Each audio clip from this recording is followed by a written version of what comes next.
Some books don't take up space just in our shelves, but they also take up space in our hearts too. So today I will be sharing about the books that have claimed a spot in my heart this year.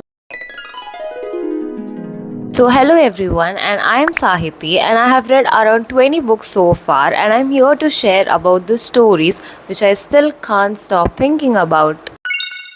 So the first story is A Good Girl's Guide to Murder by Holly Jackson. If you want to see obsession stitched with justice and a teenage girl unraveling the lies adults dare not touch, this series is a perfect pick for you. It is fast-paced, clever, and unputdownable. The reason I read this series this late is because of the overhype on the internet. So previously I've been let down by many books which were hyped on the internet. I ended up not liking them at all. So I was very skeptical to pick this book, but oh my god, once I picked this book, I finished this series under a week. I guess it was that good.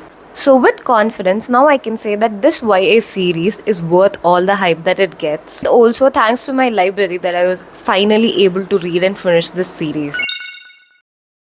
So the next story is The Answer Is No by Fredrik Backman. This story is a mirror of all the introverts. Backman's prose is very simple and he uses everyday words to carve deep truths. Overall, the story is clever, sharp, and humorous. Unfortunately, I think the story is only available on Amazon Kindle. I was not planning on to read the story, but eventually I read this story and I really enjoyed it thoroughly. You can read this book in one sitting. It is that short. I think it's only like 68 pages long. And I've also made a YouTube short about this book a bit clearly, so if you want you can watch that. And also, I was always scared to pick up this author's books. I have heard about A Man Called Ove, like Anxious People, Bad Town, all these famous books, but I thought I wouldn't like his writing that much. But after I read The Answer Is No, oh my god, like I fell in love with his writing, and I'm definitely going to pick other books. I don't know when, but definitely some this year soon. So yeah. So the next story is And Then There Were None by Agatha Christie. 10 strangers, one island, and a nursery rhyme that becomes a death sentence. Overall, the story is sinister, elegant, and also timeless. Also, the language is very crisp and readable. For all those people out there who either want to start a classic book or read any Agatha Christie's book, then please pick this book because it is very easy to read, and I've read this book like under a day. Probably in like 2 sittings I finished this book. It was that easy to read. It is not at all complicated. So trust me and pick this book. You would love it. So the next one is Things We Found During the Autopsy by Kulari Manikaval. This book consists of multiple short stories, and each story is very strange and surreal, just like a dream, where you only half remember but also can't quite forget. It doesn't explain itself, but honestly, that's the magic. This book is mostly sharp and raw, and also it is very easy to read, but also layered.